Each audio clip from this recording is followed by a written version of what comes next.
Hello friends, welcome to our channel again. మొన్న last time మనం poisons ratio గురించి definition చూసాం. పాయిజన్స్ రేషియోని ఎలా డిఫైన్ చేసామంటే last time mu equal to minus lateral strain by longitudinal strain. So ఈ lateral strain అంటే ఏంటి అని మనం ఎలా డిఫైన్ చేసాం? ఎక్స్ యాక్సిస్ లో గనక ఫోర్స్ అప్లై చేస్తే ఆ ఎక్స్ యాక్సిస్ లో ఫోర్స్ వల్ల వై యాక్సిస్ లోను జెడ్ యాక్సిస్ లో వచ్చే స్ట్రెయిన్ నే మనం ఏమంటాం? లేటరల్ స్ట్రెయిన్ అంటాం. సో పాయిజన్స్ రేషియో మ్యూని ఎలా డిఫైన్ చేసాం? Mu equal to minus lateral strain by longitudinal strain. Okay, so Poisson's రేషియోలో మీద మనం ఎగ్జాంపుల్స్ ఒకసారి చూద్దాం. సో సపోజ్ చూసుకోండి,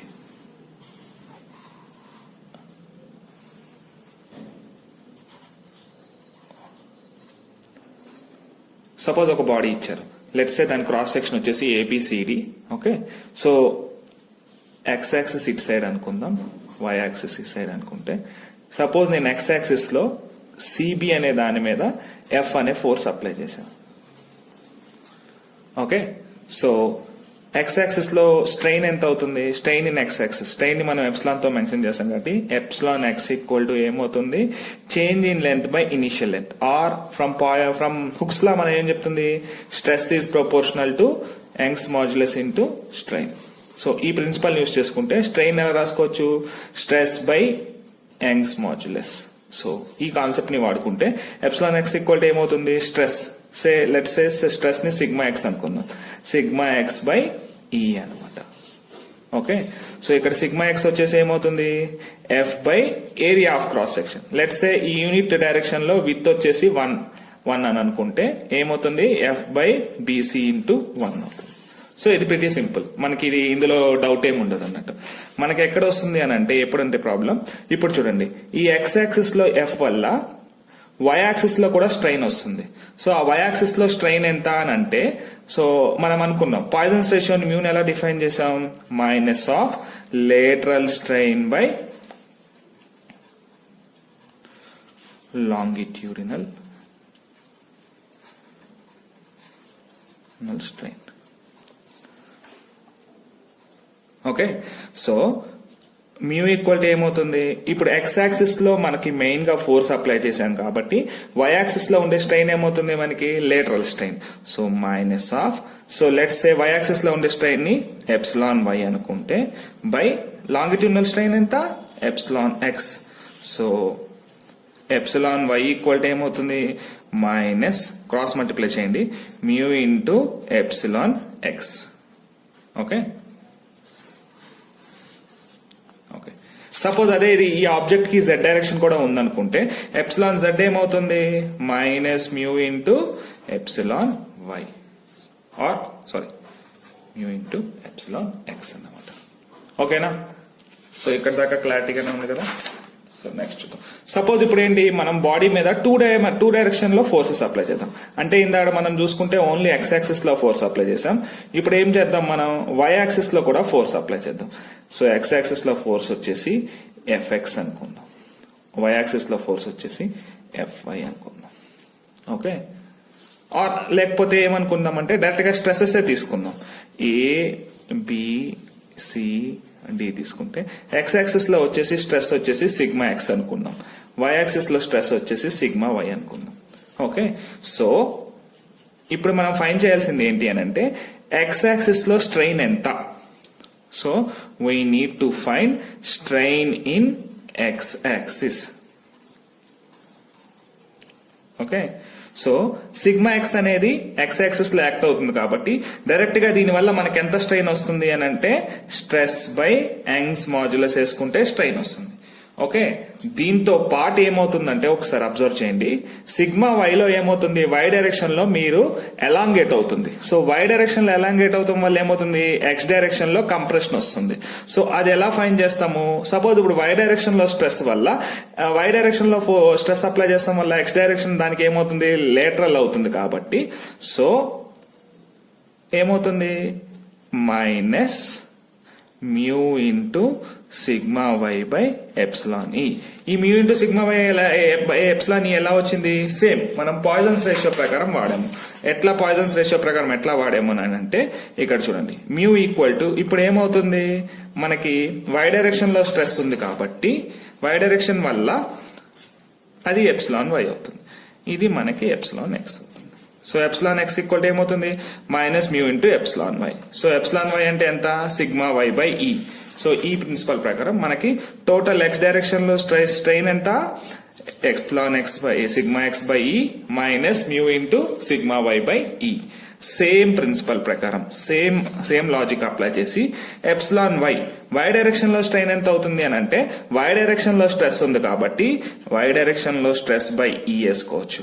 అలాగే చూడండి, ఎక్స్ డైరెక్షన్ లో స్ట్రెస్ వల్ల ఏమవుతుంది, వై డైరెక్షన్ లో కొద్దిగా కంప్రెస్ అవుతుంది కదా. సో కంప్రెస్ అవుతుంది కాబట్టి మనకి నెగిటివ్ సైన్ వస్తుంది అన్నట్టు. మైనస్ ఎంత కంప్రెస్ అవుతుంది, పాయిజన్స్ రేషియో ప్రకారం mu into sigma X by ఈ అన్నమాట. Okay, right. నెక్స్ట్ వచ్చేసి ఇప్పుడు మనం ఏం చేద్దామంటే 3 డైమెన్షనల్ ఆబ్జెక్ట్ తీసుకుందాం.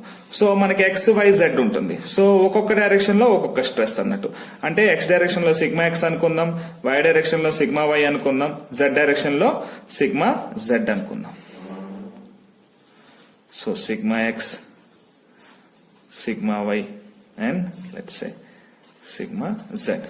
సో దీనివల్ల సేమ్ ప్రిన్సిపల్ మనం పాయిజన్స్ రేషియో ప్రకారం సేమ్ ప్రిన్సిపల్ కనుక మనం అప్లై చేసినట్టయితే సో ఏమవుతుంది, ఎప్సిలాన్ ఎక్స్ ఏమవుతుంది, డైరెక్ట్ గా ఎక్స్ డైరెక్షన్ లో సిగ్మా ఎక్స్ అనే స్ట్రెస్ ఉంది కాబట్టి స్ట్రెస్ బై యంగ్స్ మాడ్యులస్ వేస్తే సిగ్మా ఎక్స్ వల్ల ఎక్స్ డైరెక్షన్ లో వచ్చే ఏమొచ్చింది, మనకి స్ట్రెయిన్ వచ్చింది. అలాగే సిగ్మా వై వల్ల ఎక్స్ డైరెక్షన్ లో ఎంత స్ట్రెయిన్ వస్తుంది, ఇది ఈ డైరెక్షన్ లో ఎలాంగేట్ అవుతుంది కాబట్టి ఈ డైరెక్షన్ లో కంప్రెస్ అవుతుంది. సో అంటే mu into sigma Y by ఈ అన్నట్టు. అలాగే జెడ్ డైరెక్షన్ లో కూడా ఎలాంగేట్ అవుతుంది కాబట్టి దానివల్ల ఏమవుతుంది, నెక్స్ట్ డైరెక్షన్ లో కంప్రెస్ అవుతుంది. అది ఎంత అవుతుంది, minus mu into sigma Z by ఈ అన్నమాట. సో అలాగే ఎప్సిలాన్ వై ఈక్వల్ టు ఏమవుతుంది, సో వై డైరెక్షన్ లో ఏమవుతుంది, వై డైరెక్షన్ లో డైరెక్ట్ గా సిగ్మా వై స్ట్రెస్ ఉంది కాబట్టి సిగ్మా వై బై ఈ వస్తుంది. అలాగే సిమిలర్ గా ఏమవుతుంది, ఎక్స్ డైరెక్షన్ లో ఎలాంగేట్ అవుతుంది కాబట్టి దానివల్ల వై డైరెక్షన్ లో కొద్దిగా కంప్రెస్ అవుతుంది.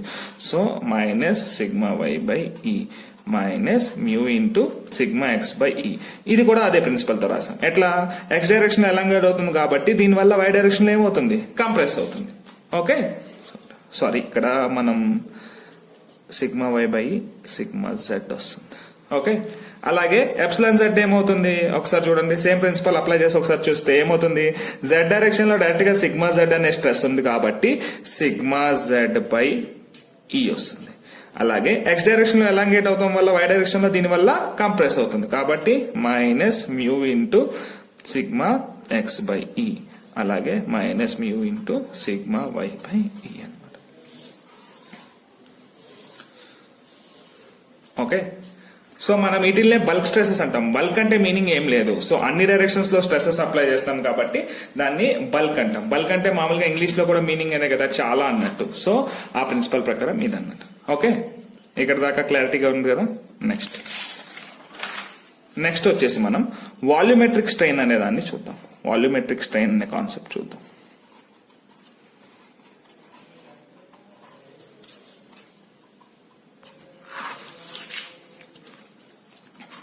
ఓకే, సో వాల్యూమెట్రిక్ స్ట్రెయిన్ అంటే ఏంటి, సో స్ట్రెయిన్ కి మనం నార్మల్ గా లాంగిట్యూడినల్ స్ట్రెయిన్ కి డెఫినేషన్ ఏం చెప్పాం, change in length by initial length. So అలా వాల్యూమెట్రిక్ స్ట్రెయిన్ కూడా ఏమవుతుంది, change in volume by initial volume. So అంటే స్ట్రెయిన్ ని ఎప్సిలాన్ వి తో రిప్రజెంట్ చేస్తారు. సో ఎప్సిలాన్ అంటే స్ట్రెయిన్ అనుకోవచ్చు, వి అంటే వాల్యూమ్. సో దీన్ని volumetric strain equal to change in volume అంటే ఏంటి, final volume minus initial volume by initial volume. So దీన్ని ఎలా రిప్రజెంట్ చేస్తారంటే డివి బై వి అని రిప్రజెంట్ చేస్తారు. ఓకే, సో ఇదన్నమాట. సో వాల్యూమెట్రిక్ స్ట్రెయిన్ ఎలా రిప్రజెంట్ చేస్తారు, epsilon V equal to DV by V. Okay, so let's say ఇప్పుడు మనం నెక్స్ట్ ఏం చేద్దామనంటే, సో వాల్యూమెట్రిక్ స్ట్రెయిన్ కి టెన్సైల్ స్ట్రెయిన్ కి రిలేషన్షిప్ కడదాం. టెన్సైల్ స్ట్రెయిన్ అనుకోవచ్చు లేదా లాంగిట్యూడినల్ స్ట్రెయిన్ కి. సో ఎలా రిలేషన్షిప్ వస్తుంది అనేది, ఎలా వస్తుంది అనేది మనం ఇప్పుడు డెరైవ్ చేద్దాం.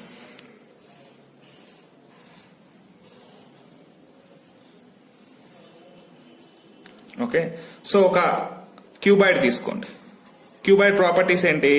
సో లెంత్ ఎల్ ఉంటుంది, బ్రెత్ బి ఉంటుంది, హైట్ హెచ్ ఉంటుంది. So length L X axis లో అనుకుందాం, బ్రెత్ బి వై యాక్సిస్ లో అనుకుందాం, హైట్ ని జెడ్ యాక్సిస్ లో అనుకుందాం. Okay, so volume of cuboid formula తెలుసా మీకు? గుర్తే ఉంటుంది, అందరికీ తెలిసిందే ఇది, ఎల్బిహెచ్. సో ఎంత? ఎల్బిహెచ్. ఇప్పుడు మనం ఏం చేద్దామంటే మనకి డివి అంటే ఏంటి? డిఫరెన్షియేషన్ లోనే వస్తుంది కదా, change in volume DV. So అందుకే ఏం చేద్దాం, మనకి డిఫరెన్షియేటింగ్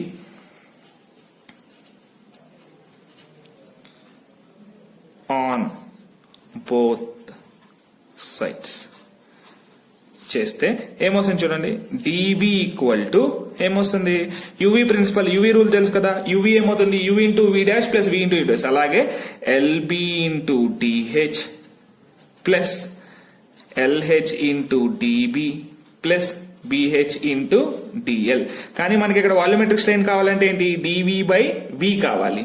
సో అందుకే ఏం చేస్తాం, డివైడింగ్ ఈక్వేషన్ 1 అనుకుందాం దీన్ని, ఈక్వేషన్ 1 బై వాల్యూమ్. సో అప్పుడు ఏమవుతుంది,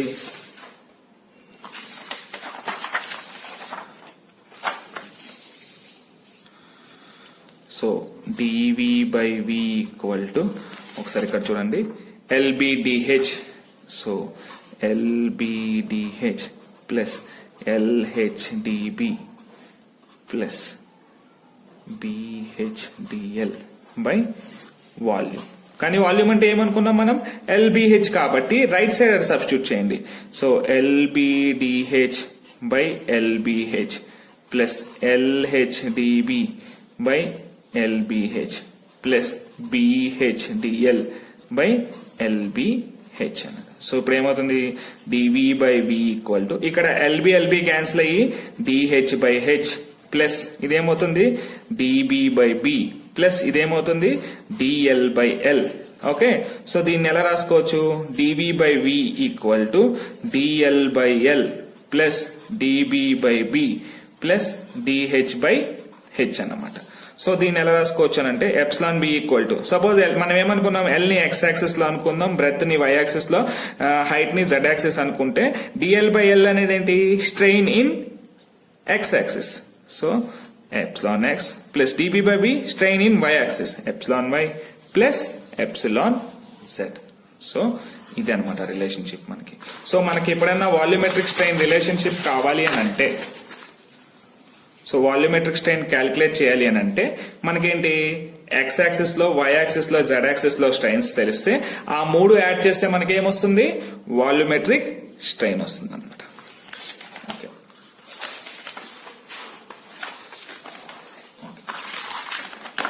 సో నెక్స్ట్ ఏమంటే, సో ఇప్పుడు మనం ఒకసారి మనం రివైజ్ చేసుకుందాం.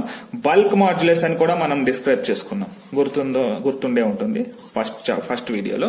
సో బల్క్ మాడ్యులస్ ఎలా డిఫైన్ చేసాం, సపోజ్ ఒక ఆబ్జెక్ట్ మీద మనకి 3 డైమెన్షనల్ ఆబ్జెక్ట్ మీద స్ట్రెస్ యాక్ట్ అవుతుంటే, అన్ని డైరెక్షన్స్ లో నుంచి స్ట్రెస్ యాక్ట్ అవుతుంటే, ఈ కేసులో కంప్రెస్ అవుతుంది, లేదా సపోజ్ ఇలా కేసు ఉందనుకోండి, ఆబ్జెక్ట్ ఏమవుతుంది, ఎక్స్పాండ్ అవుతుంది. సో దీని వల్ల ఏమవుతుంది, వాల్యూమ్ కంప్రెస్ అయినా అవుతుంది, లేదా వాల్యూమ్ అనేది ఎక్స్పాండ్ అయినా అవుతుంది. లెట్స్ సే సిగ్మా అనేది స్ట్రెస్ అనుకుంటే, stress is proportional to volumetric strain dv by v. So sigma equal to ఏంటి, K into dv by v. So K bulk modulus కట్టాలంటే ఏంటి, sigma by dv by v. ఇది మనకి bulk modulus కి relationship అన్నట్టు. So ఇప్పుడు ఏమంటారనంటే మనకి యంగ్స్ మాడ్యులస్ కి మనకి డైరెక్ట్ గా మనకి గుర్తుంది, స్ట్రెస్ ఈజ్ ప్రపోర్షనల్ టు ఏమవుతుంది, strain. So stress equal to Young's modulus into strain. అలాగే నెక్స్ట్ రిజిడిటీ మాడ్యులస్, జీ కూడా మనకి ఫార్ములా తెలుసు. జీ ఫార్ములా ఏంటి, tau equal to G into 5. So మనకి మొత్తం ఎన్ని మాడ్యులస్ ఉన్నాయి, 3 మాడ్యులసెస్ ఉన్నాయి. ఏమేంటివి అవి, Young's modulus E, rigidity modulus G, bulk modulus rigidity modulus G and bulk modulus K అన్నట్టు. సో ఇప్పుడు మనం ఏం చేద్దామంటే relationship between these 3 modules okay, Young's modulus కి బల్క్ మాడ్యులస్ కి యంగ్స్ మాడ్యులస్ కి బల్క్ మాడ్యులస్ కి యంగ్స్ మాడ్యులస్ కి రిజిడిటీ మాడ్యులస్ కి రిలేషన్షిప్ క్యాలిక్యులేట్ చేద్దాం. ఇది చాలా సార్లు ఎగ్జామ్స్ లో అడుగుతారు, derive the relationship between modulus of elasticity అని, లేదా derive the relationship between Young's modulus and rigidity modulus అని, so derive the relationship between Young's modulus and bulk modulus అని చాలా సార్లు అడుగుతారు. సో మనం వీటికి రిలేషన్షిప్స్ నెక్స్ట్ వీడియోలో మనం చేద్దాం. Thank you.